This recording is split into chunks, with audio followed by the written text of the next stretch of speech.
আসসালামু আলাইকুম ওরহমতুল্লাহি ওবরাকাত। আলহামদুলিল্লাহি রব্বিল আলমিন ওয়াসসালাতু ওয়াসসালামু আলা নবিয়িনা মুহাম্মদ ও আলিহি ও আসহাবিহি আজমাইন। ফাউযু বিল্লাহি মিনাশ শাইতানির রাজীম। বিসমিল্লাহির রহমানির রহিম। ফাসআলু আহলা যিকর ইন কুনতুম লা তা'লামুন। আমানতু বিল্লাহ। সম্মানিত দিনী ভাই ও বোনেরা, যে যেখান থেকে আমাদেরকে দেখছেন সকলকে স্বাগত জানাচ্ছি।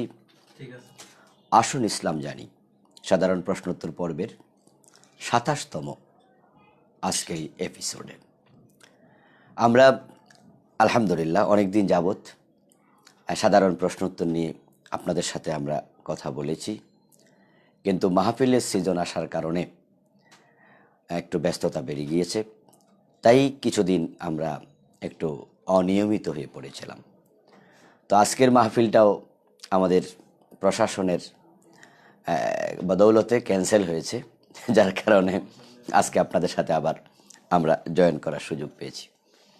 তো প্রশাসনকেও ধন্যবাদ জানানো দরকার যে তারা আপনাদের সাথে আমাদেরকে মিলিত হওয়ার সুযোগ করে দিয়েছেন। আমরা সময়ে ক্ষেপণ না করে মূল পর্বে প্রবেশ করতে চাই। শফিকুল ইসলাম নামে একজন ভাই জানতে চেয়েছেন, মহিলাদের সাজদার সময় যদি পায়ের গোড়ালি বা পায়ের পাতা বের হয়ে থাকে নামাজে কোনো অসুবিধা হবে? নারীদের পুরা দেহ সতর, তবে নামাজের সময় তাদের চেহারা ঢেকে রাখা ফরজ নয়। দেহের অন্যান্য অঙ্গ তারা ঢেকে রাখবেন। আর পায়ের গোড়ালি নিয়ে ওলামায়ে কেরামের মাঝে মতভেদ দেখা যায়। একদল আলিম বলেছেন পায়ের গোড়ালিও ঢেকে রাখতে হবে, আর ওলামায়ে আহনাফের বক্তব্য হলো পায়ের গোড়ালির নিম্নভাগ ঢেকে রাখা জরুরি নয়, আর উপরিভাগ যদি ঢেকে রাখা যায় এটা ভালো। কিন্তু যদি উপরিভাগও খোলা থাকে নামাজের কোনো ক্ষতি হবে না। তবে সকল আলেম একমত, যদি ঢেকে রেখে নামাজ পড়ে সেটা নিশ্চয়ই উত্তম।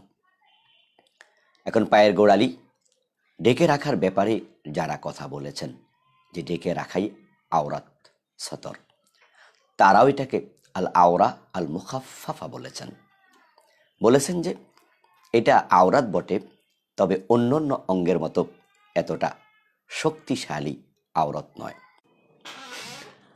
দেহের অন্যান্য অঙ্গের মতো অতটা গুরুত্বপূর্ণ আওরাত নয়, সতর নয়।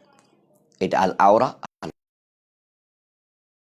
যদি কেউ ঢেকে নাও রাখে কোনো নারী, তাহলে তার নামাজ বাতিল হবে না। তাজুল ইসলাম নামে একজন ভাই জানতে চেয়েছেন, আমার নানা 2 বছর যাবৎ অসুস্থ ছিলেন, তখন তিনি নামাজ রোজা করতে পারেননি, এখন আমাদের করণীয় কি? এ প্রসঙ্গে শরিয়া যা বলে সেটা হচ্ছে, তিনি যদি অপারগ অবস্থায় দিনাতিপাত করেন যে রোজা রাখতে, তাহলে উনি রোজার পরিবর্তে ফিদিয়া দেবেন। মিসকিনকে, যে রোজা রাখতে অপারগ, যদি কোনো ব্যক্তি অসুস্থতাজনিত কারণে রোজা রাখতে না পারেন, তাহলে তিনি পরবর্তীতে কাজা করবেন। যদি সুস্থ হওয়ার সম্ভাবনা থাকে তাহলে তিনি ফিদিয়া দেবেন না। আর যদি সুস্থ হওয়ার কোনো সম্ভাবনাই না থাকে, তাহলে তিনি প্রতি রোজার পরিবর্তে একজন মিসকিনকে 2 বেলা খাবার দেবেন, অথবা 2 বেলা খাবারের অর্থ দেবেন। তা আপনার নানা 2 বছর তিনি রোজা রাখতে পারেননি, হিসাব করে মিসকিনকে ফিদিয়া আদায় করে দিন। আর নামাজের ব্যাপারে বক্তব্য হলো, নামাজের শরীয়ী কোনো কাফফারা নেই। যদি কোনো ব্যক্তি নামাজ পড়তে না পারে, নামাজের কাফফারা হলো নামাজ, অর্থাৎ তাকে নামাজই পড়তে হবে। নামাজ দাঁড়িয়ে পড়া ফরজ নামাজ। যদি তিনি দাঁড়িয়ে না পারেন, অসুস্থ, বসে পড়বেন। এরপরও তিনি যদি না পারেন, শুয়ে পড়বেন, শুয়ে ইশারায় আদায় করবেন। নামাজের ব্যাপারে কোনো ছাড় নেই। এরপর আপনার নানা 2 বছর নামাজ পড়তে পারেননি, যদি তিনি হুঁশ অবস্থায় থেকে থাকেন, এই নামাজগুলো পড়া তার উপরে ফরজ ছিল। এই জন্য আল্লাহর কাছে ক্ষমা চান, তার পক্ষ থেকে সাদাকা করুন। কিন্তু নামাজের কোনো আলাদা কাফারা কোরআন এবং হাদিসে পাওয়া যায় না। আর তার যদি হুঁশ না থাকে তাহলে তার উপর নামাজটা তখন ফরজ ছিল না, ফরজিয়ত সাকেত হয়ে গিয়েছিল। তার পক্ষ থেকে আফসোস করার কোনো দরকার নেই। কিন্তু হুঁশ থাকলে আফসোস করুন, ক্ষমা চান, সাদাকা করুন। জামাল উদ্দিন ভাই জানতে চেয়েছেন, নামাজের প্রথম বৈঠকে ভুলে যদি দুরূদ শরীফ পড়ে ফেলি তাহলে কি সাহু সিজদা দিতে হবে? হ্যাঁ ভাই, ওলামায়ে হানাফের ফতোয়া হলো, যদি কোনো ব্যক্তি 4 রাকাত বিশিষ্ট নামাজের প্রথম বৈঠকে আত্তাহিয়াতু শেষ করে আল্লাহুম্মা সাল্লি আলা পর্যন্ত পড়ে তারপরে মনে হয় যে আমার তো আরো 2 রাকাত বাকি আছে, দাঁড়িয়ে যাবেন, সাহু সিজদা দিতে হবে না। কিন্তু সাল্লি আলা মুহাম্মদ যদি বলে ফেলেন তাহলে দুরুদ হয়ে গেল। রাসূলের নাম বলে ফেললে ওলামায়ে হানাফের ফতোয়া তাকে সাহু সিজদা দিতে হবে।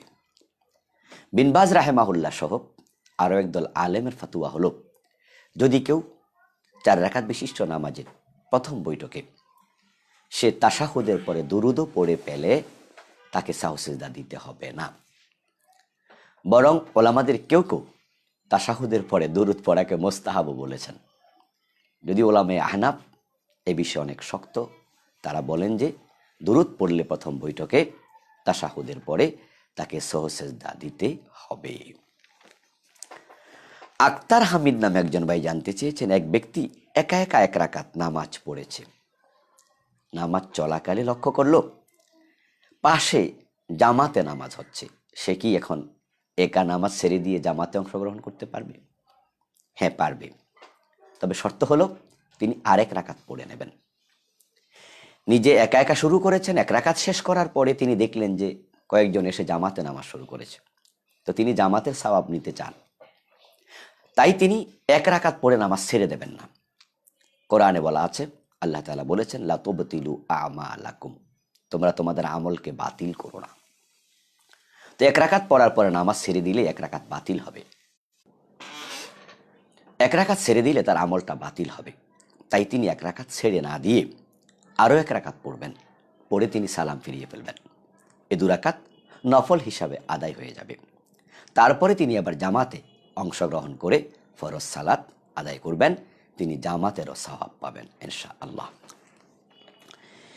ইমন নামে একজন ভাই জানতে চেয়েছেন, জোহর ও আসর নামাজে কিরাত আমরা চুপে চুপে পড়ি, এটা কেন? মাগরিব, ইশা এবং ফজর নামাজে আমরা জোরে জোরে কেরাত পড়ি, অথচ জোহর আর আসরে আমরা চুপে চুপে কেরাত পড়ি। আসলে কোনো কারণ নেই। রাসূল সাল্লাল্লাহু আলাইহি সাল্লাম চুপে চুপে পড়েছেন এই 2 ওয়াক্তে, আমরাও চুপে চুপে পড়ি।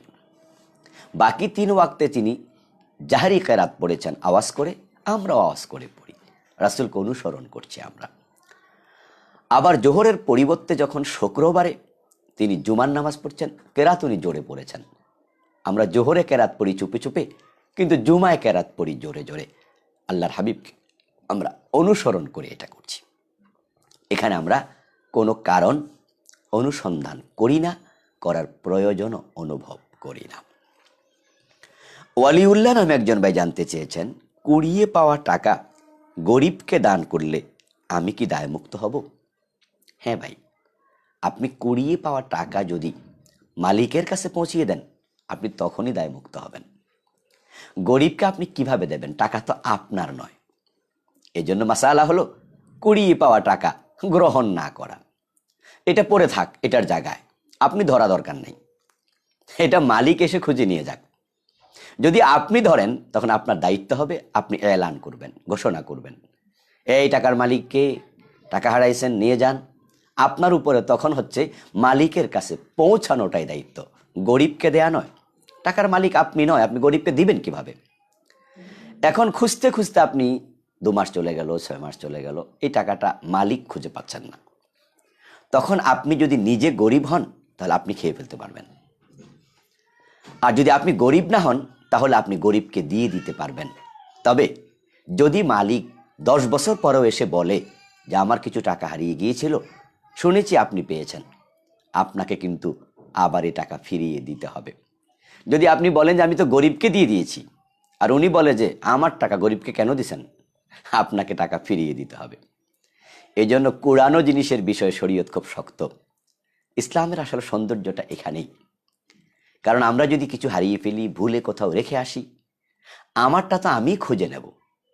যদি আমরা কেউ এটা না নিতাম, না ধরতাম, তাহলে আমি জানতাম যে আজকে তো আমি অমুক দোকানে বসেছিলাম, অমুক বাজারে গিয়েছিলাম, সেখানে গেলে তো আমি পেয়ে যাব। ইসলাম প্রত্যেকের মালকে খুঁজে পাওয়া সুনিশ্চিত করতে চায়। এই জন্য কুড়িয়ে পাওয়া জিনিস গ্রহণ করবেন না, করলে এলান করা ওয়াজিব। গরিবকে দিলে ও বেটা চাইলে আপনি তাকে আবার ফিরিয়ে দেওয়া ওয়াজিব। আশা করি বুঝতে পেরেছেন। নঈম ইসলাম ভাই জানতে চেয়েছেন, আত্মহত্যাকারী কি চিরস্থায়ী জাহান্নামী? আত্মহত্যাকারী চিরস্থায়ী জাহান্নামী নয়, কারণ আত্মহত্যা করা কবিরা গুনাহ। এটা জঘন্য একটি গুনাহ।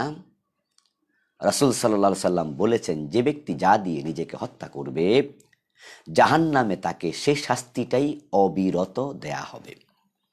কেউ যদি বিষ পান করে মারা যায়, জাহান্নামে তাকে বারবার বিষ পান করানো হবে। কেউ যদি ফাঁসিতে ঝুলে মরে, জাহান্নামের আগুনের ভিতরে তাকে ফাঁসিতে ঝুলিয়ে রাখা হবে। খুবই কঠিন শাস্তি সে পাবে, এটা বড় অপরাধ। কিন্তু এই শাস্তি একবারে আবাদুল আবাদ, চিরকাল, সে কখনো নিষ্কৃতি পাবে না, এটা আমরা বলতে পারি না। কারণ আত্মহত্যা কুফরি নয়, এটা কবিরা গুনাহ। আর কুফরি করলেই চিরস্থায়ী জাহান্নামী। কবিরা গুনাহগার আশা করা যায় শাস্তির পরে সে মুক্তি পাবে। আল্লাহ তাআলা শিরক এবং কুফরকে ক্ষমা করবেন না। ওয়াগফিরু মা দুনা যালিকা লিমান ইয়াশা, তিনি চাইলে বাকি গুনাহ ক্ষমা করতেও পারেন। এখন আল্লাহ যদি মনে করেন যে না, সে আত্মহত্যা কেন করেছে, তাকে আমি চিরদিন জাহান্নামে দিয়ে দিলাম, সে ক্ষমতা আল্লাহর আছে। আবার তিনি যদি মনে করেন এটা তো কবিরা গুনাহ, আমি তো শিরিক ক্ষমা করব না, কবিরা তো আমি ক্ষমা করব, আমি বলেছি ওয়াগফিরু মা দুনা যালিক, শিরিক ছাড়া আমি ক্ষমা করতে পারি, তাকে আমি ক্ষমা করে দিলাম। আল্লাহ চাইলে ক্ষমা করতে পারবেন। এই জন্য আমরা আত্মহত্যাকারীকে চিরস্থায়ী জাহান্নামী মনে করি না, তাই তো আমরা তার জানাজার নামাজ পড়ি। আত্মহত্যাকারী যদি কাফের হয়ে যেত, চিরস্থায়ী জাহান্নামী হয়ে যেত, তাহলে তার জানাজার নামাজ পড়া হতো না। অমুসলিমের তো জানাজার নামাজ নেই, অথচ সকল আলেমরা এই বিষয়ে একমত যে আত্মহত্যা করবে তারও জানাজার নামাজ আছে। এতে বোঝা যায় সে চিরস্থায়ী জাহান্নামী হবে না। আমরা আল্লাহর কাছে প্রার্থনা করি আল্লাহ যেন এই জাতীয় অপরাধ থেকে আমাদের হেফাজত করেন। হাফেজ আবু তাহের ভাই জানতে চেয়েছেন, জাকাতের টাকা যদি মসজিদ মাদ্রাসায় দান করি আদায় হবে? না, আদায় হবে না।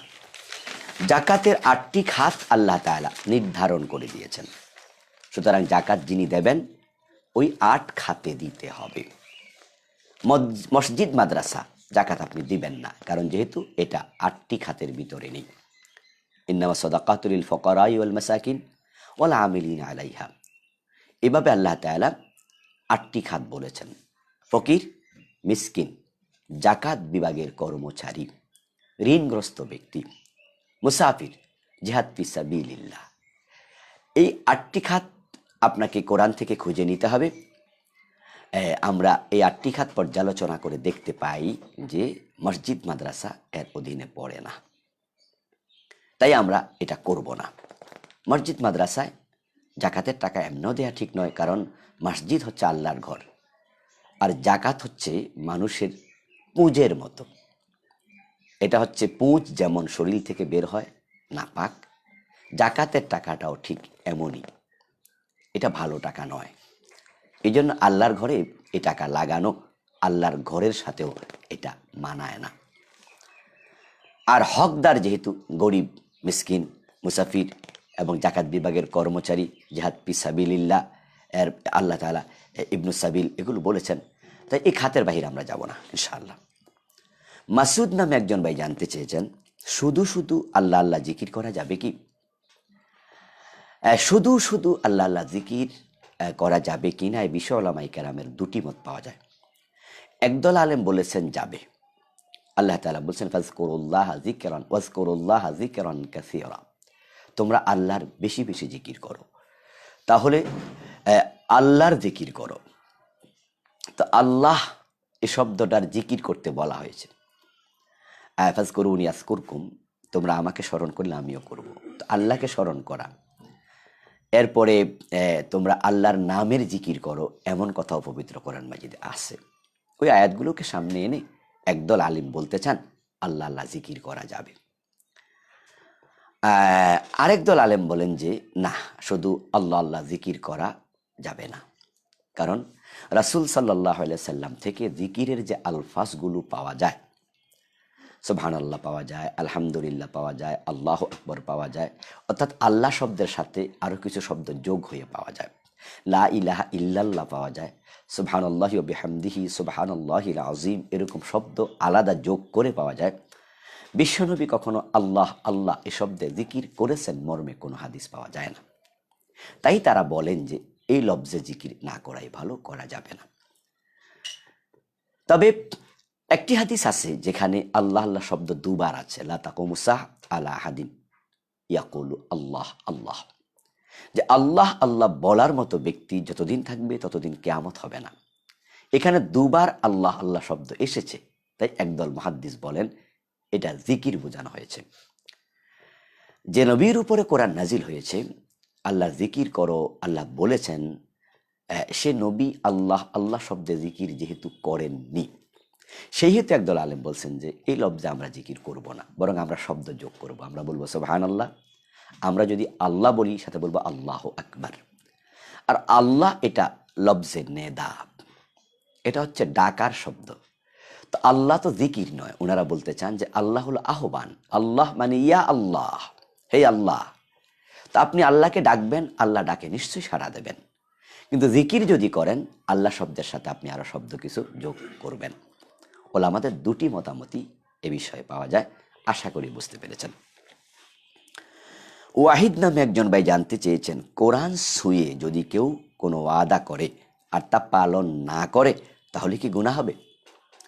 ওয়াদা পালন না করলে ইচ্ছা করে গুনাহ তো হবেই। ওয়াদা লঙ্ঘন করা এটা মুনাফিকের আলামত। আর কোরআন ছুঁয়ে যখন কেউ বলবে এটা শপথের অন্তর্ভুক্ত হয়ে যায়। কোরআন আল্লাহর সিফাত, সিফাত কাদিম। আল্লাহ যেহেতু কাদিম, তার সিফাত কাদিম, অবিনশ্বর। এজন্য আল্লাহর নামে যেমন শপথ হয়, যদি কোরআন ছুঁয়ে কেউ বলে এটাও শপথের মতোই হয়ে যাবে।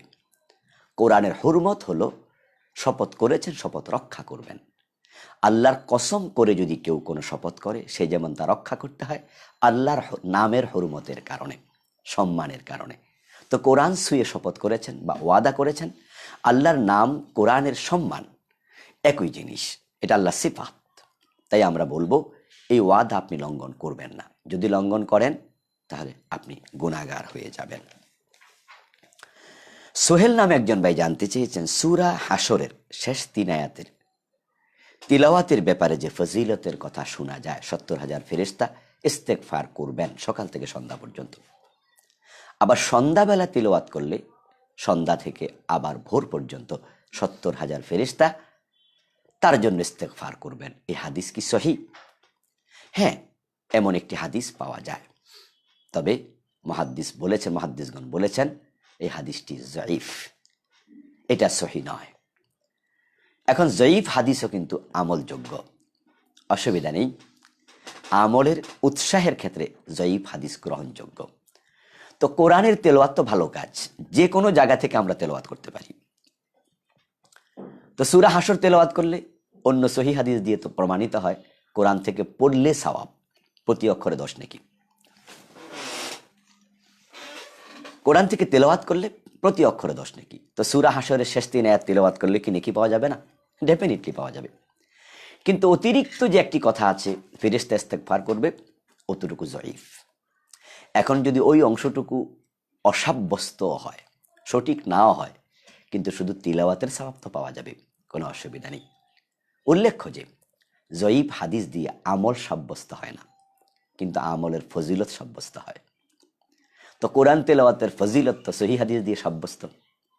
সুতরাং এখন উৎসাহমূলক যে কথাটা আছে, ফজিলতের কথা আছে, ওটা যদি সাব্যস্ত এই হাদিস দিয়ে না হয়, সূরা হাশরের শেষ 3 আয়াত পড়ার কোনো আপত্তি নেই, বাধা নেই। তবে সবাই মিলে সমস্যারও পড়তে হবে, এটা গ্রহণযোগ্য নয়। আমাদের দেশের মসজিদগুলোতে সবাই মিলে পড়ে, আসলে এটা ইনফেরাদি আমল।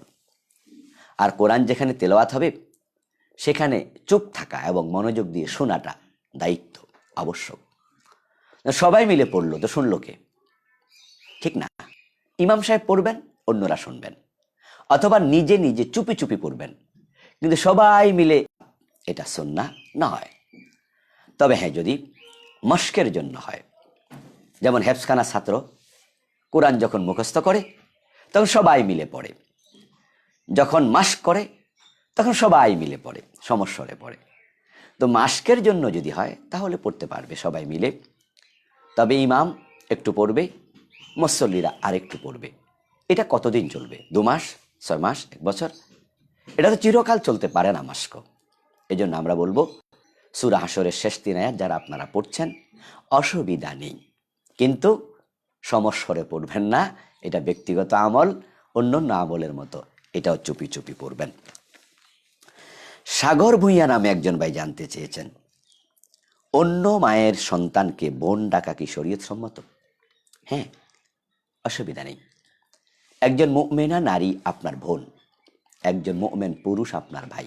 ইন্নামাল মুমিনুনা ইখওয়া, আল্লাহ তাআলা বলেছেন মুমিনরা তো পরস্পর ভাই।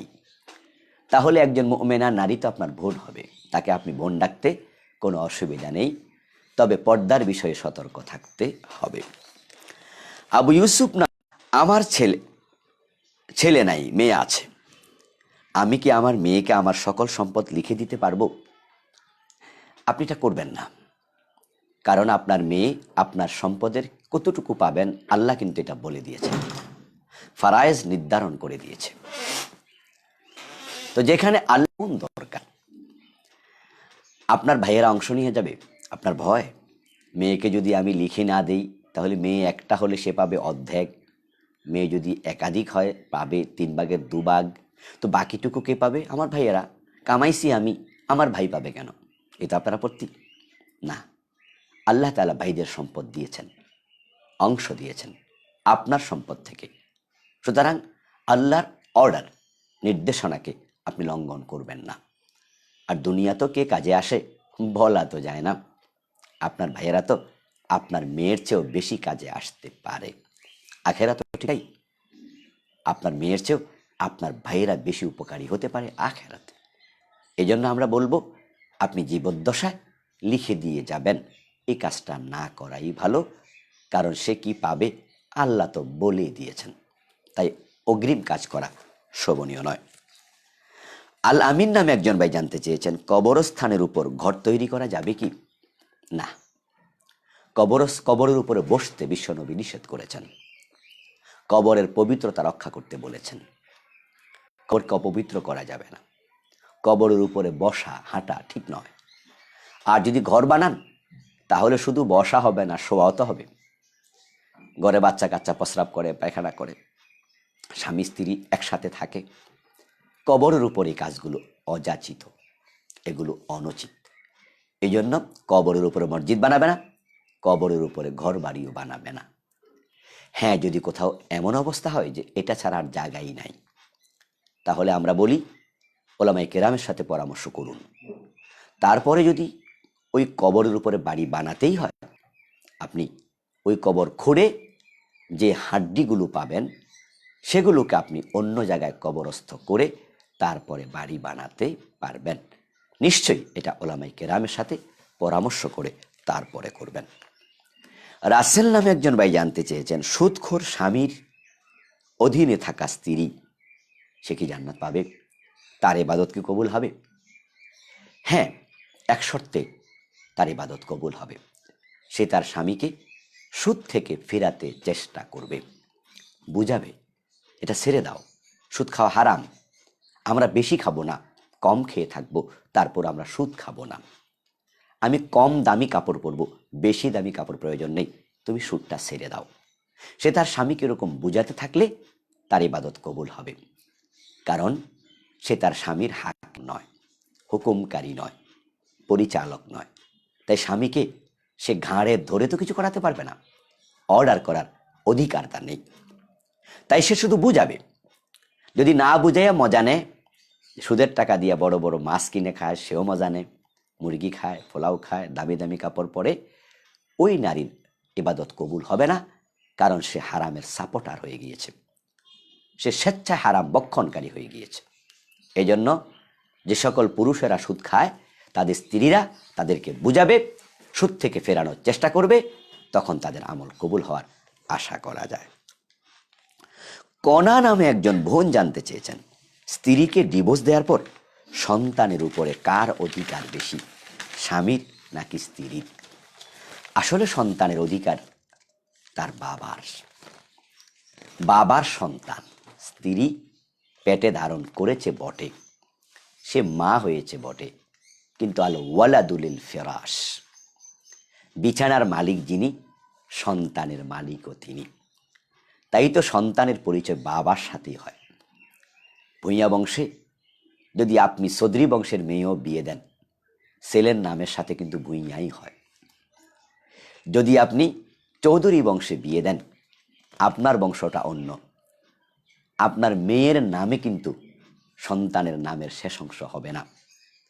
আল ওয়ালাদুলিল ফিরাশ, এই জন্য বাবাই হকদার হবে। তবে হ্যাঁ, মাও সন্তানের যত্ন নেয়া, খোঁজ খবর নেয়া, তাদেরকে দেখা, এটা তার অধিকার আছে, তাকে এই অধিকার থেকে বঞ্চিত করা যাবে না।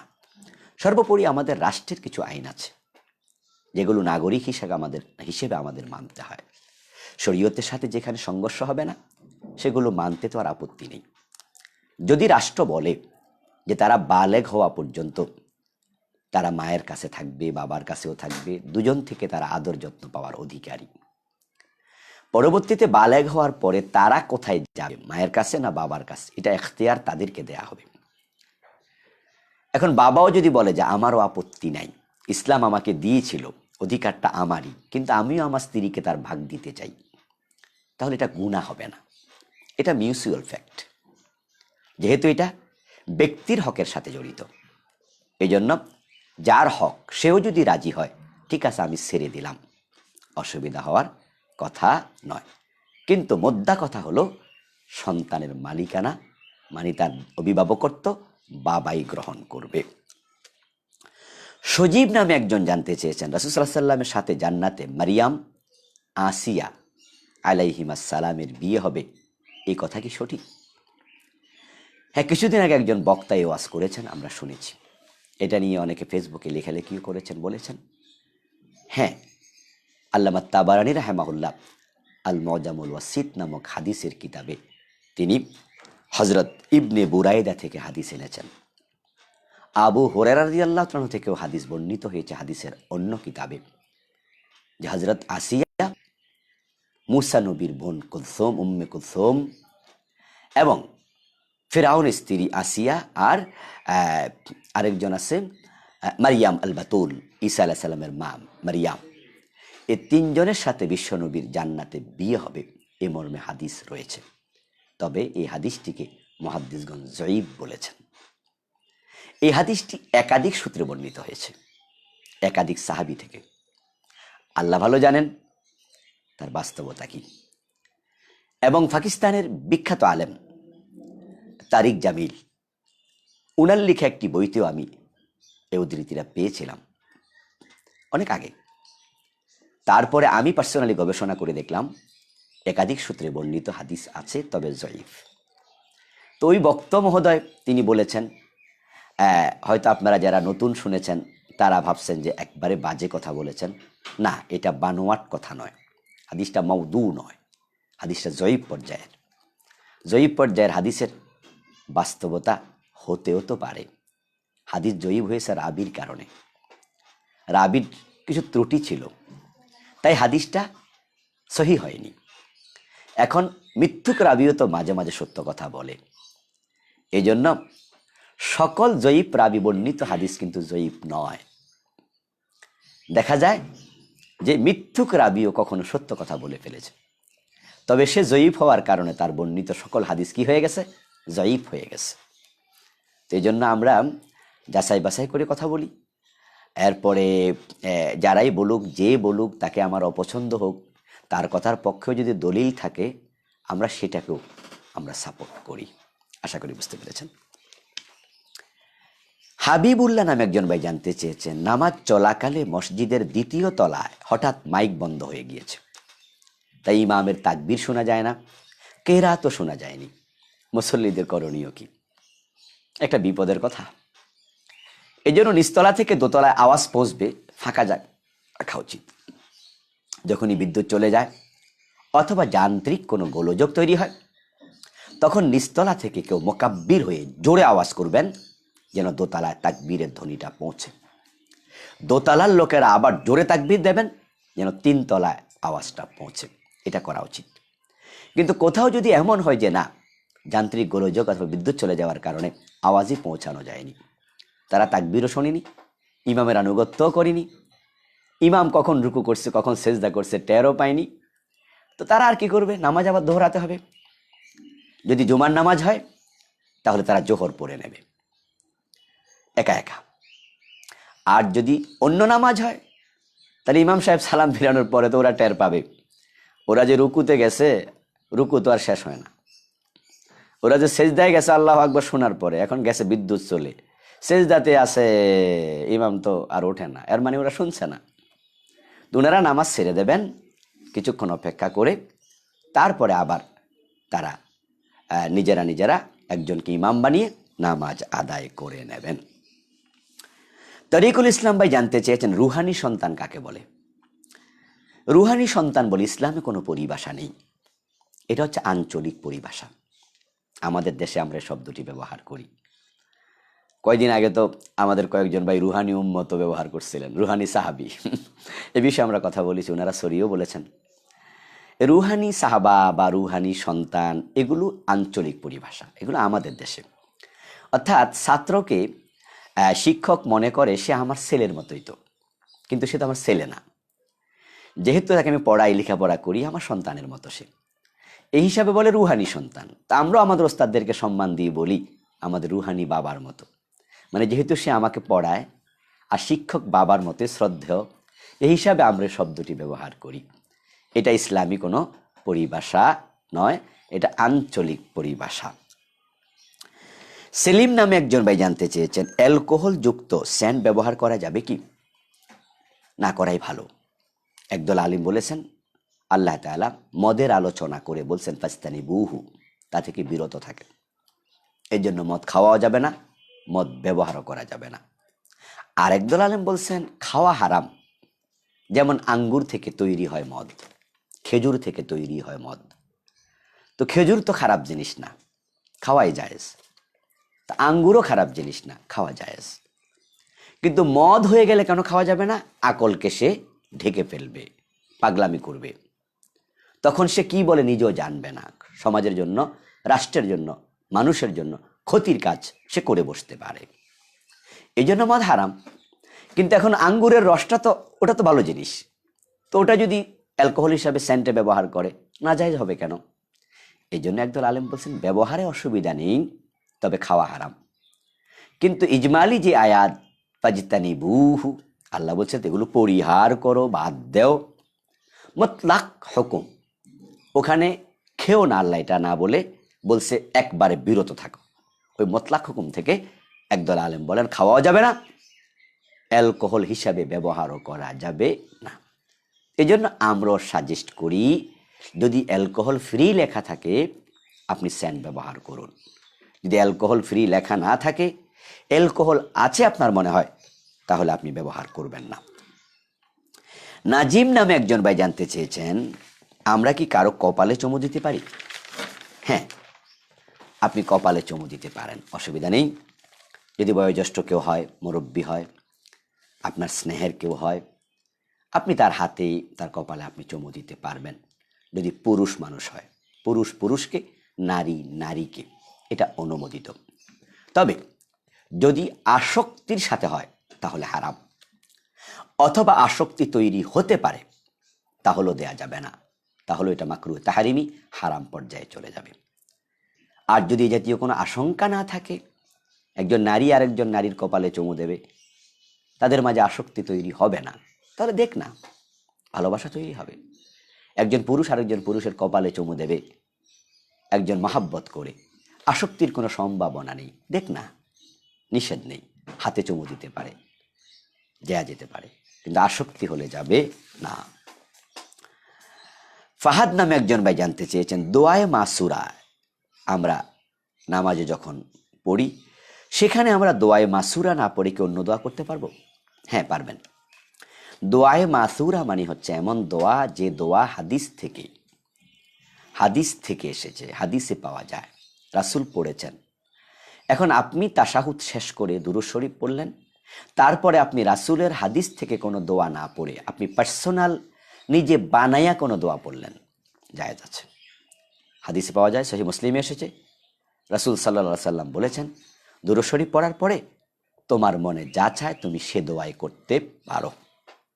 যেহেতু রাসূল ইখতিয়ার দিয়েছেন, তাই দোয়ায়ে মাসুরার জায়গায় আল্লাহুম্মা ইন্নী যালামতু নাফসি যুলমান কাসীরা এই দোয়া না পড়ে আপনি অন্য যে কোনো দোয়া পড়ার সুযোগ রয়েছে, এটা হাদিস দিয়ে সাব্যস্ত। ইয়াসিন আরাফাত নামে একজন ভাই জানতে চেয়েছেন, অজুতে গর্দান মাসে করা কি মুস্তাহাব? না, অজুতে কান মাসে করা সুন্নাহ। মাথা মাসে করার পরে কান মাসে করবেন, কিন্তু গর্দান মাসে করবেন না, বরং এটা অনুমোদিত নয়। যদি কেউ সাওয়াবের নিয়তে করে এটা বেদাত হবে, সাওয়াবের নিয়ত ছাড়া করলে খেলাফে সুন্নাহ হবে। গর্দান মাসে করার কোনো প্রয়োজন নেই। আব্বাস নামে একজন ভাই জানতে চেয়েছেন, সুন্নাহ নামাজে কি 4 রাকাতে সূরা মিলাতে হবে? জি ভাই, ওলামাই আহনাফ সহ অধিকাংশ আলেমদের ফতোয়া হলো, সুন্নাত নামাজ যদি 4 রাকাত পড়েন, আপনি 4 রাকাতে সূরা ফাতিহার সাথে সূরা মিলাতে হবে। ভিন্ন কথাও 2-1 আলেম বলেছেন, ফরজ নামাজের সাথে কিয়াস করে তারা বলেছেন, ফরজ নামাজে যেমন 2 রাকাতে সূরা মিলানো হয়, বাকি 2 রাকাতে মিলানো হয় না।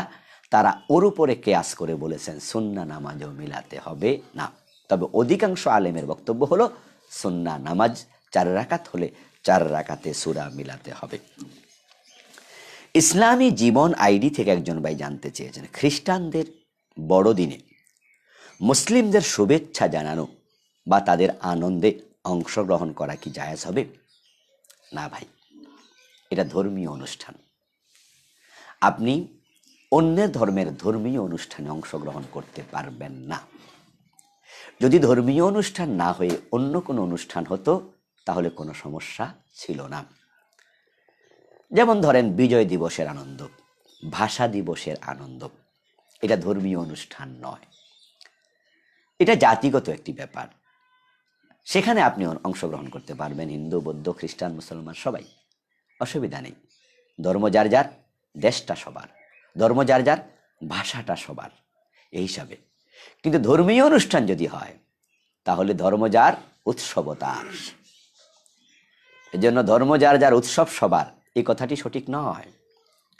উৎসব যদি ধর্মীয় উৎসব হয় তাহলে এখানে বক্তব্য হবে ধর্ম যার, উৎসব তার। তো খ্রিস্টানদের যে বড়দিনের আনন্দটা, এটা তাদের ধর্মীয় উৎসব, তাই এখানে শুভেচ্ছাও জানাবেন না, অংশগ্রহণও করবেন না, চুপ থাকবেন। এখানে আবার বিরোধিতা করতে যাইয়া ঝামেলা পাকাবেন, সেটাও প্রয়োজন নেই। আতিফুর রহমান নামে একজন ভাই জানতে চেয়েছেন, বর্তমানে মুনাফিকের স্বভাব আছে এমন অনেক লোক আমরা চিনি, আত্মীয় স্বজনের মাঝেও আছে। রাসূল তো মুনাফিকের জানাজা পড়তেন না, আমি কি তাদের জানাজা পড়ব? এক শক্ত অবস্থান নিছেন না মুনাফিকের বিরুদ্ধে, ভালো, খুব ভালো। রাসূল সাল্লাল্লাহু আলাইহি সাল্লাম মুনাফিকের জানাজা পড়তেন না। আব্দুল্লাহ ইবনে উবাইটার পরে, আব্দুল্লাহ ইবনে উবাইটা পড়েছিলেন, পরে আল্লাহ মানা করছেন, ওয়ালা তুসাল্লি আলা আহাদিম মিনহুম মাতা আবাদা ওয়ালা তাকুম আলা কবরিহি ইন্নাহুম কাফারু বিল্লাহি ওয়া রাসূলিহি। এই আয়াতে কারিমা নাজিল হওয়ার পরে রাসূল সাল্লাল্লাহু আলাইহি সাল্লাম মুনাফিকের জানাজার নামাজ পড়তেন না। তিনি জানতেন যে কে মুনাফিক, কিন্তু এখন আমরা তো আর জানি না কে মুনাফিক। কেউ মিথ্যা কথা বললে মুনাফিকের একটা আলামত আছে এটা আমরা মনে করি, কিন্তু তাকে মুনাফিক মনে করি না। মিথ্যা কথা কি আপনি বলেন না দু একদিন? আমরাও কি মাঝে সাঝে নিজের অজান্তে বলে ফেলি না? প্ল্যান ছাড়াই তো বলে ফেলি, হয়ে যায় মিথ্যা। যেমন ধরেন আমি একটা টুপি কিনেছি 1000 টাকা দিয়ে, কেউ আমাকে জিজ্ঞেস করলো হুজুর টুপিটা কত, ঠিক তাৎক্ষণিক আমার মনে আসছিল না, আমি আন্দাজ করে বলে দিলাম 900 টাকা মনে হয় বা 900 টাকা। এটা কি মিথ্যা হয়ে গেল না? মিথ্যা কাকে বলে? বাস্তবতার বিপরীত যেটা। কিনলাম 1000, বললাম 900, পরক্ষণে আমার মনে হয়েছে আসলে তো 900 টাকা না 1000 টাকা দিয়ে কিনেছিলাম, এই যে বলে ফেললাম একটু, হয়ে গেছে তাড়াহুড়া করতে গিয়ে, তাই বলি কি আমি মুনাফেক হয়ে গিয়েছি? না। ইচ্ছা করেও যদি কেউ মিথ্যা বলে, কবিরা গুনাহগার হয়, সে কিন্তু মুনাফেক হয় না। তবে মুনাফেকের একটা আলামত তার ভিতরে ঢুকে গেছে। এখন মুনাফেক কে? মুনাফেক হলো যার অন্তরে প্রবলেম, দ্বীনের সাথে অন্তর উল্টা। সে কালেমা প্রকৃত অর্থে নেয় নাই, সে কোরআনকে প্রকৃত অর্থে তার ধর্মীয় কিতাব সংবিধান মানে নাই, সে ইসলামকে পরিপূর্ণ জীবন বিধান হিসাবে গ্রহণ করে নাই, অন্তরে সমস্যা। এটা হলো মুনাফেক। এখন কার অন্তরে সমস্যা আছে বোঝা তো একটু কঠিন। যদি আমরা সমাজে দেখি কারা ধর্ম বিরোধী, কারা ইসলাম বিরোধী, কিন্তু এরপরও যেহেতু ওহী আমাদের কাছে নাজিল হয় না, সেহেতু আমরা নিশ্চিতভাবে বলতে পারি না। তো এই জাতীয় লোক মারা গেলে জানাজার নামাজ পড়তে পারবেন, অসুবিধা নেই। আপনি জানাজার নামাজ পড়ে দোয়া করেন, আল্লাহ মাগফির লি হাইয়িনা ওয়া মাইয়িতিনা শাহিদিনা গায়র, পড়তে থাকেন আপনি, আল্লাহ মাগফির লাহু ওয়ারহামহু ওয়াফিহি ওয়াফু আনহু। আপনি দোয়া করলেন, কিন্তু আল্লাহ জানে সে মুনাফেক, দোয়া কবুল হবে না। রাসূল সাল্লাল্লাহু আলাইহি ওয়াসাল্লাম আব্দুল্লাহ ইবনে উবাইর জন্য দোয়া করেছেন, তো আল্লাহ কবুল করেননি। সেই জন্য আপনার অবস্থান খুব চমৎকার। মুনাফেকের ব্যাপারে আপনি কঠোর, ঠিক আছে। আল্লাহ বলছে জাহিদিল মুনাফিকিন ওয়াল কুফার, মুনাফিকদের সাথে কাফেরদের সাথে তুমি জিহাদ করো, ওয়াগলুজ আলাইহিম, তাদের ব্যাপারে কঠোর হয়ে যাও, ঠিক আছে, কিন্তু জানাজার নামাজ পড়বেন, অসুবিধা নেই। HM অলিউর রহমান ভাই জানতে চেয়েছেন, দাড়ি কাটলে কি অলওয়েজ গুনাহ হতে থাকে? হতে থাকে, কারণ দাড়ি রাখলে যেমন অলওয়েজ সওয়াব হয়, তো দাড়ি কাটলে অলওয়েজ গুনাহ হবে। আপনি দাড়ি রাখলে, দাড়ি যতক্ষণ মুখে আছে সওয়াব পেতে থাকছেন, তো দাড়ি কামাইলে যতক্ষণ উঠবে না ততক্ষণ গুনাহ হতে থাকবে। উঠলে আবার কাটছেন, আবার গুনাহ হলো, যতক্ষণ আবার না উঠবে গুনাহ হতে থাকবে। এই জন্য দাড়ি কাটা কন্টিনিউ গুনাহ হয়। আল্লাহ আমাদের হেফাজত করুন। ফাহাদ নামে একজন ভাই জানতে চেয়েছেন, দোয়ায়ে কুনুতে দোয়া পড়ার সময় আমরা কি হাত তুলে দোয়া পড়বো নাকি হাত বেঁধে দোয়া পড়বো? এই ব্যাপারে হাদিসে দুরকম বক্তব্য পাওয়া যায়, সাহাবীদের আমল দুরকম পাওয়া যায়। কোনো কোনো সাহাবী হাত তুলে দোয়া করেছেন, সেটাও পাওয়া যায়, আবার হাত বেঁধে দোয়ায় কুনুতে দোয়া পড়েছেন, সেটাও হাদিসে পাওয়া যায়। আপনি যে কোনো একটি আমল করতে পারেন। একটু মেঘের ছায়া নামক আইডি থেকে এক ভাই জানতে চেয়েছেন, একই মসজিদে কি দুবার জুমার নামাজ পড়া যাবে? না, পড়া যাবে না। জুমার নামাজ মসজিদে, এক মসজিদে দুবার হবে না, একবারই হবে। যদি কেউ নামাজ না পায় তাহলে তারা জোহরের নামাজ পড়বে, কিন্তু জুমার দ্বিতীয় জামাত করবে না। মুসলমানদের ঐক্যের প্রতীক জুমা। রাষ্ট্রপ্রধান প্রধান দায়িত্বশীল খুতবা দেয়ার, এক দেশে রাষ্ট্রপ্রধান একজনই থাকে, এই জন্য খুতবা তিনি একা দেবেন, অন্যরা শুধু শুনবে। এখন মসজিদ যদি বেশি হয়, রাষ্ট্রপ্রধান একজন, তাই তার প্রতিনিধি নিয়োগ করবেন। এখন উনার প্রতিনিধির খুতবা মানে উনার খুতবা, এই জন্য জুমার খুতবা একটাই হবে এক মসজিদে। দ্বিতীয়বার হলে ঐক্য হলো না, বিভক্তি হলো। এই জন্য এক মসজিদে দুবার জুমা অনুমোদিত নয়। তাই এই কাজ যারা করছেন, উনিও বলেছেন যে উনি যে এলাকায় থাকেন মাঝে মাঝে দেখেন এক মসজিদে দুবার জুমা হচ্ছে, এই কাজটি মোটেও সঠিক কাজ নয়। হুজাইফা নামে একজন ভাই জানতে চেয়েছেন, নামাজ চলাকালীন যদি সর্দি আসে কি করবেন? সর্দি মুছে নেবেন, অসুবিধা নেই, এক হাত দিয়ে মুছে নেবেন। এবং আপনি যদি সর্দি ফেলতেও হয়, বাম পায়ের তলায় ফেলবেন, একান্ত বাধ্য হলে। মসজিদ হলে পরে এটাকে আবার ধুয়ে মুছে পরিষ্কার করে দেবেন, নামাজ ভঙ্গ হবে না। শামীম নামে একজন ভাই জানতে চেয়েছেন, জান্নাতের আশায় জাহান্নামের ভয়ে ইবাদত করলে কি আল্লাহকে ভয় করা হয়? হ্যাঁ, ডেফিনেটলি, নিশ্চয়ই। জাহান্নাম থেকে বাঁচতে তো আল্লাহ বলেছেন, এবং জান্নাতের আশায় ইবাদত করতে আল্লাহ তো বলেছেন, জাযাআম বিমা কানু ইয়ামালুন। জান্নাত দেওয়ার সময় তো আল্লাহ বলবেন, তোমার আমলের কারণে তোমাকে আমি প্রতিদান দিলাম। তাহলে আপনি জান্নাত পাওয়ার আশা করবেন, আল্লাহ তো আশা করতে বলছেন, এবং তিনি আমাদেরকে ইন্নাল্লাযীনা আমানু ওয়া আমিলুস সলিহাতি লাহুম জান্নাত, আমল করো, ঈমান আনো, তোমাদের জান্নাত দেব। তো আশা তো আল্লাহই দেখাইছে। কেউ কেউ বলে যে না, শুধু আল্লাহর জন্য, জান্নাত জাহান্নাম আমার দরকার নাই, আমি আল্লাহরে চাই। এগুলো হলো বেশি সুফিগিরি। এবং রাবেয়া বসরির কথা কয়, রাবেয়া বসরি কইছে, আল্লাহ আমার জান্নাত আর জাহান্নাম দরকার না, আমার তোমার দরকার। তুমি যদি আমারে জাহান্নামে দিয়াও রাবেয়া কেমন আছো, তাহলে জাহান্নামই আমার ভালো। আর তুমি জান্নাত দিয়ে যদি আমার খোঁজ না নেও, এই জান্নাত আমার দরকার নাই। এগুলো হলো ফাও কথা। বরং জাহান্নাম থেকে পরিত্রাণ রাসূল নিজে চেয়েছেন। জান্নাত পাওয়ার জন্য বিশ্বনবী নিজে দোয়া করছে। রাসূল আল্লাহর কাছে দোয়া করে, আল্লাহ আমারে জান্নাত দাও। আল্লাহ আমার জাহান্নাম থেকে বাঁচাও। আর আমনে কোন আমার জান্নাত জাহান্নাম দরকার নেই, আল্লাহ তোমার চাই। আপনি কি রাসূলের চেয়ে বেশি আল্লাহওয়ালা হয়ে গেছেন? এগুলো হলো বেশি সুফিগিরি। আমরা আল্লাহর জান্নাত আল্লাহর কাছে চাই, আমরা জাহান্নাম থেকে ফানা চাই। এই আশায় যদি আপনি ইবাদত করেন কোনো অসুবিধা নেই, এবং এটার মাধ্যমে আল্লাহকে ভয় করা হবে, এত কোনো সমস্যা নেই। সম্মানীয় ভাইরা, যারা এখনো শেয়ার করেননি, মেহরবানি করে একটু শেয়ার করে দিন, অন্য ভাই বোনদের উপকার হবে ইনশাআল্লাহ। সুমাইয়া ইসলাম নামে একজন বোন জানতে চেয়েছেন, আমার মা একটি ইয়াতিম ছেলেকে ধর্ম ছেলে বানিয়েছে। আমি ক্লাস 10-এ পড়ি, সে আমারই ক্লাসমেট। আমি মাঝে মাঝে একটু বিরক্ত বোধ করি। আমার মায়ের কাজটি কি সঠিক হয়েছে? না, মোটেও সঠিক হয়নি। ক্লাস 10-এ পড়ুয়া একটা ছেলে, সে বালেগ হয়ে গিয়েছে। তাকে ধর্ম ছেলে, ধর্ম ভাই বলে বেপরদায় তার সাথে উঠা বসা করার কোনো অনুমতি ইসলামে নেই। সুতরাং তাকে ধর্ম ছেলে বানানোর কোনো সুযোগ নেই। তার সাথে আপনার মাকে পর্দা করতে হবে, আপনাকেও পর্দা করতে হবে। আপনারা পর্দা বাদ দিয়া আপনার মা বলবে ধর্ম ছেলে, আপনি বলবেন ধর্ম ভাই, ইসলামে এর কোনো অনুমোদন নেই। ভালো লেগেছে? আপনি বলছেন যে আপনি বিরক্ত হচ্ছেন। হ্যাঁ, এই জাতীয় অবাধ চলাফেরায় বিরক্ত হয় হচ্ছে ঈমানের লক্ষণ।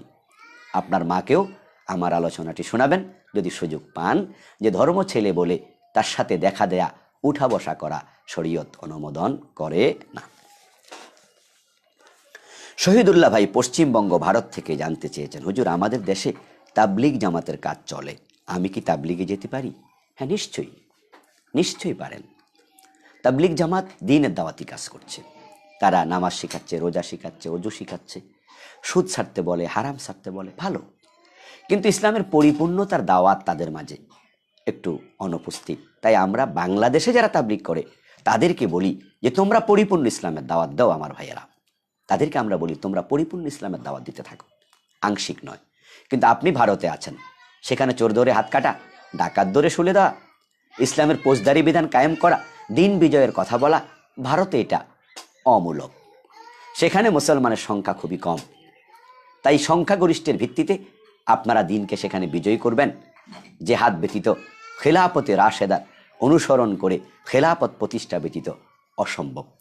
তাই আপনি সেখানে তাবলিগের কাজ করে মৌলিক যে বিধানগুলো আছে শরীয়তের ফারায়েদ, ওয়াজেবাত, হরুমাত, মাকরুহাত, এগুলো মানার জন্য তাবলিগে আপনি যেতে পারেন, শিখতে পারেন, কোনো অসুবিধা নেই। সেখানে চোর ধরে হাত কাটার কথা না বললেও তাবলিগের লোকেরা জান্নাত পাবে। তবে শরীয়তের বিধানটা জানাইয়া দিতে হবে যে ইসলাম এমন একটা বিধান আছে। কিন্তু বাংলাদেশের তাবলিগ অনেকে ধরা খেয়ে যাবে, কারণ তারা দিন বিজয়কে অনেকেই তাদের কর্মসূচি বানায়নি। তারা সয়সুলের ভিতর আবদ্ধ। অথচ বাংলাদেশ তো মুসলিম দেশ, 90% মুসলমান। এখানে আপনি সয়সুল কেন? এখানে আপনার চেষ্টা হবে সব উসুল, ইসলামে যা আছে সব বলতে হবে।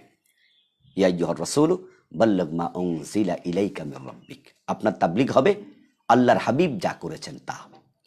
এই জন্য বাংলাদেশের তাবলিগের ভাইয়েরা, আপনারা বাংলাদেশের লোকেরা তাবলিগে যাবে, আমরা মানা করি না। সেখানে অনেক কিছু শিখতে পারবে তারা, বিশেষ করে একরামুল মুসলিমিনটা তারা শিখবে, এগুলো খুব ভালো। কিন্তু পরিপূর্ণ ইসলামের দাওয়াত দিতেই হবে, যেহেতু আমরা সংখ্যাগরিষ্ঠ। না হয় কিন্তু আল্লাহর কাছে ধরা খাওয়া লাগবে। দিন বিজয়ের কাজ করতেই হবে।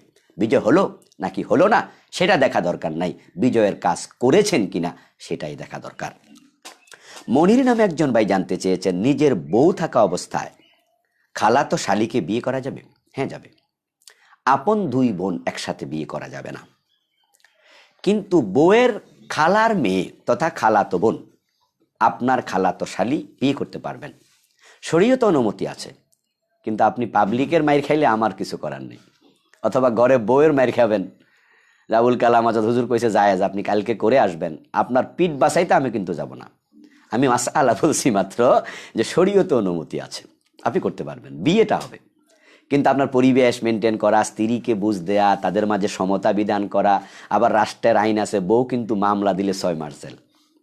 তাহলে রাষ্ট্রের আইন থেকে বাঁচা, এই দায়িত্বগুলো আপনাকে নিতে হবে। কিন্তু শরীয়ত খালাতো বোনকে, খালাতো শালিকে বিয়ে করার অনুমতি দিয়েছে। ওসমান ভাই জানতে চেয়েছেন, নামাজির সম্মুখে কেউ কি শুয়ে থাকতে পারবে? হ্যাঁ, শুয়ে থাকতে পারবে। মা আয়েশা রাদিয়াল্লাহু তাআলা আনহা বিশ্বনবীর সামনে শুয়ে থাকতেন, রাসূল সাল্লাল্লাহু আলাইহি সাল্লাম নামাজ পড়তেন। যখন তিনি সেজদায় যেতেন তখন তিনি সেজদায় যাওয়ার আখ্যান দিয়ে পায়ে ধরে টিপ মারতেন, সিমটি কাটতেন, মা আয়েশা পা সরিয়ে নিতেন। রাসূলুল্লাহ সেজদা দিতেন, সেজদা শেষ করে যখন তিনি উঠতেন মা আয়েশা আবার পা সরিয়ে দিয়ে শুয়ে থাকতেন। তাহলে নামাজের সম্মুখে শুয়ে থাকা জায়েজ আছে, কিন্তু হাঁটা চলা জায়েজ নেই, হাঁটা চলা করা যাবে না। কেউ শুয়ে আছে, আপনি তার পাশে গিয়ে নামাজ পড়া শুরু করে দিয়েছেন, সে আড়াআড়িভাবে শুয়ে আছে উত্তর দক্ষিণ মাথা দিয়ে, আপনি পূর্ব পাশে দাঁড়িয়ে নামাজ শুরু করলেন, কোনো অসুবিধা নেই। সে যদি শুয়ে থাকে, ঘুমিয়ে থাকে, আপনার নামাজ হবে, তারও কোনো গুনাহ হবে না। মাকসুদুর রহমান ভাই জানতে চেয়েছেন, সন্তানের সামনে বাবা যদি মায়ের উপর জুলুম করে সন্তানের করণীয় কি? সন্তানের করণীয় চুপ থাকা। বাবা এখানে জালেম, মা এখানে মাজলুম, তাদের ফয়সালা আল্লাহর উপর ছেড়ে দেন, কিন্তু আপনি নাক গলাতে যাবেন না, বাবা মায়ের মাঝখানে ঢুকবেন না। কারণ তারা যদি ঝগড়াও করে, তারা সকালে ঝগড়া করছে, সন্ধ্যাবেলায় কিন্তু আবার তারা দুজনে মিলে গেছে, তারা এক রুমে ঘুমায়, আপনি জানেন না। সেখানে তারা আবার একজন আরেকজনকে আদর করতেছে, কাছে টানতেছে, বাবা হয়তো বলে দিছে সরি, মা মুচকি হাসি দিয়া কয় ওকে, তাহলে কিন্তু তারা ঠিক হয়ে গেল। আর আপনি নিজে নাক গলাইছেন, বদদোয়া কিন্তু পেয়ে গেছেন, আপনি বাঁচবেন কি দিয়া? এজন্য বাবা মায়ের মাঝখানে ঢুকতে নেই।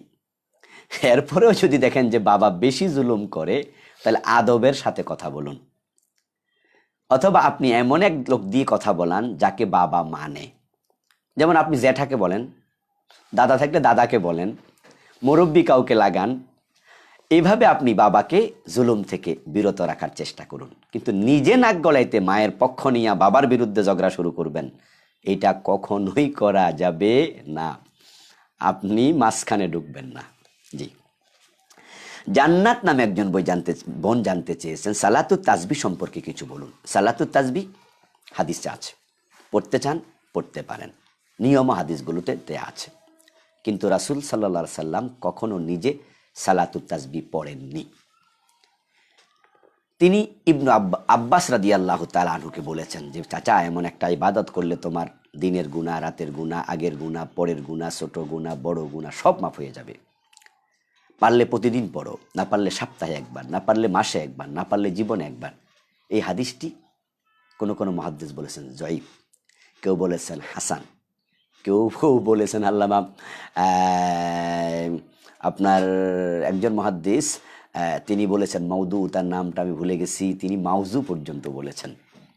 এই হাদিসের সনদ নিয়ে এমন জটিল কি বলে কমেন্ট অন্য হাদিসে পাওয়া যায় না। যে কেউ বললেন সহি, কেউ বললেন হাসান, কেউ বললেন জয়ীফ, একজন তো বললেন মাউদু। আল্লাহ আল্লাহ আল্লাহ আল্লাহ।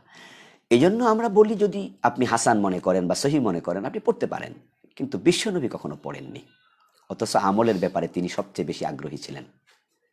এত সওয়াব হলে কি রাসূল নিজে পড়তেন না? তাই আমরা বলি যে এত লম্বা নামাজ, 300 বার তাসবিহ, বাড়ির কাছের কথা, তাসবিহ গুনতে গুনতেই তো নামাজের মনোযোগ নষ্ট হয়ে যাবে। আপনি সুবহানাল্লাহ কয়বার যে পড়ছেন, সুবহানাল্লাহ আলহামদুলিল্লাহ ওয়ালা ইলাহা ইল্লাল্লাহু আল্লাহু আকবার, হ্যাঁ, এই যে আপনি কতবার পড়ছেন, এত কষ্ট করে পড়লেন, অথচ রাসূল নিজে একবারও পড়েননি, অথবা এটা সহিহ হাদিস দিয়ে সাব্যস্ত নয়। এই জন্য আমরা আপনাদেরকে সাজেশন দিতে চাই, সেটা হচ্ছে ওই টাইমটা অন্য নফল নামাজ পড়ুন, যে নফল নামাজগুলো সহিহ হাদিস দিয়ে সাব্যস্ত। মাইনুদ্দিন হাসান ভাই জানতে চেয়েছেন আমেরিকা থেকে, যে তিনি দেখেন যে এক ব্যক্তি কোরআন তেলাওয়াত শুদ্ধ পারেন না, তিনি এটা নিশ্চিত, অথচ সেই লোকটাই আবার কখনো ইমামতি করছে নামাজের, তার পিছনে কি তিনি ইক্তেদা করবেন? আমরা মাইনুদ্দিন হাসান ভাইকে বলতে চাই, হাসান ভাই, ওই অশুদ্ধ তেলাওয়াতকারী ব্যক্তির পিছনে আপনার ইক্তেদা করা ঠিক হবে না, বরং আপনি একটু অপেক্ষা করুন, অপেক্ষা করে তারপরে আপনি যদি কাউকে পান জামাতে নামাজ পড়ুন, আর কেউ যদি না থাকে একা একা নামাজ পড়ুন। কারণ কোরআন যার লাহানে জালি হয়, প্রকাশ্য ভুল হয়, তার নামাজ হয় না। আর যদি সবার ভুল হয়, তাহলে আবার আল্লাহ ভালো জানেন হবে কি না, কোনো একজন ইমাম তো হওয়াই লাগবে। কিন্তু আপনি তো বিশুদ্ধ তেলাওয়াত পারেন, তাই এমন অশুদ্ধ তেলাওয়াতকারীর পিছনে আপনি নামাজে দাঁড়াবেন না। রাশেদ নামে একজন ভাই জানতে চেয়েছেন, কেউ যদি অজু করার পর তার স্ত্রীকে চুম্বন করে, অজু ভেঙে যাবে? না, অজু করার পরে স্ত্রীকে যদি চুমু দেন অজু ভাঙবে না। তবে যদি আপনার প্রস্রাবের রাস্তা দিয়ে পানি বের হয়ে যায় বা কিছু বের হয়ে যায় তাহলে অজু ভাঙবে। যদি উত্তেজনা না আসে তাহলে অসুবিধা নেই। আমিন নামে একজন ভাই জানতে চেয়েছেন, কারো যদি দুজন স্ত্রী থাকে, সে একজন স্ত্রীর সাথে সম্পর্ক করে শারীরিক, গোসল না করে আরেকজন স্ত্রীর সাথে শারীরিক সম্পর্ক করে, অসুবিধা আছে? না, কোনো অসুবিধা নেই। মুবাশশির নামে একজন ভাই জানতে চেয়েছেন, স্বামীর ডান পাশে স্ত্রীকে কবর দেয়া যাবে কি? কেন যাবে না? স্বামীর ডান পাশে দেয়া যাবে, বাম পাশে দেয়া যাবে, পায়ের তলে দেয়া যাবে, মাথার পাশে দেয়া যাবে। যেখানে কবরস্থানের খালি জায়গা আছে সেখানেই কবর দেয়া যাবে। শরীয়ত এ বিষয়ে কোনো বাইন্ডিংস আরোপ করে নাই। সুতরাং বাম পাশে দিতে হবে, ডানে দেয়া যাবে না, এগুলো আঞ্চলিক কুসংস্কার। কোনো কোনো এলাকায় এগুলো শোনা যায়। শরীয়ত এ ব্যাপারে কোনো বিষয় নির্ধারণ করে দেয়নি। আশা করি বুঝতে পেরেছেন। সম্মানীয় ভাইয়ের, আলহামদুলিল্লাহ আমরা ইতিমধ্যে অনেকগুলো প্রশ্নের উত্তর দিয়েছি। আপনারাও অনেকে আমার সাথে সম্পৃক্ত থেকেছেন। যারা এখনও শেয়ার করেননি, মেহরবানি করে শেষ দিকে একটু শেয়ার করে দিন। প্রশ্ন করেছেন অনেকেই, স্ক্রিনে আমি জবাব নিতে পারিনি। আমরা ঘোষণা দিয়েছি যে আমাদের ফেসবুক পেজে এবং আইডিতে আমরা কমেন্ট করে প্রশ্ন করতে বলি, সেখান থেকে প্রশ্ন নিয়ে উত্তর দেই। স্ক্রিন থেকে সরাসরি নিতে পারি না, সেজন্য দুঃখিত। দেখি সামনে হয়তো নিতেও পারি ইনশাআল্লাহ। তবে আপনারা আমার পেজ এবং আইডিতে কমেন্ট করে প্রশ্ন করে রাখবেন, জবাব পাবেন ইনশাআল্লাহ। হতাশ হবেন না, প্রশ্ন করতে থাকুন, কোনো একদিন জবাব পেয়ে যাবেন। প্রশ্ন একার, উত্তর আমাদের সবার। আশা করি আমরা উপকৃত হব ইনশাআল্লাহ। সালাম দিয়েছেন অনেকে, ওয়ালাইকুম আসসালাম ওয়া রাহমাতুল্লাহি ওয়া বারাকাতুহু। যারা দোয়া করেছেন আমিও দোয়া করি, ভালো থাকবেন, আল্লাহ ভালো রাখুন, আমাদের সকলকে ঈমানের সাথে রাখুন, এ প্রত্যাশা করছি। আসসালামু আলাইকুম ওয়া রাহমাতুল্লাহি ওয়া বারাকাতুহু। সুবহানাকাল্লাহুম্মা বিহামদিক, আশহাদু আল্লা ইলাহা ইল্লা আনতা, আস্তাগফিরুকা ওয়া আতুবু ইলাইক।